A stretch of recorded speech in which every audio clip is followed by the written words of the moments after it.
منافق نے حضور پر اعتراض کیا تھا، آقا علیہ السلام پر اعتراض کیا، حضرت عمر نے تلوار کھینچ لی۔ اب حضور آقا علیہ السلام یہ فرماتے ہیں عمر تیرا تلوار نکالنا غلط ہے، تیرا منہ سے سوال کرنا ہی غلط ہے، تو نے کیوں پوچھا اسے مارنے کا؟ یہ تو باتیں نہیں ہیں ایسی غصہ کرنے والی۔ نہیں بھائی نہیں۔ حضرت عمر رضی اللہ تعالیٰ عنہ کا منافق کو قتل کرنے والا واقعہ ہے جی، منافق کو قتل کر دیا جس نے جو حضور کے فیصلے پر راضی نہیں ہوا تھا۔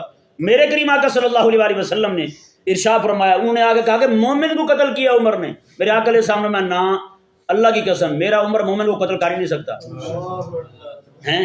یا جب بتائیں حضرت عمر رضی اللہ تعالیٰ عنہ، حضور فرمائے کہ میرا عمر کسی مومن کو قتل نہیں کر سکتا۔ حضور ارشاد فرمایا میری عمر کی تلوار نہ حق نہیں چل سکتی، جس کی زبان نہ حق نہیں چلتی۔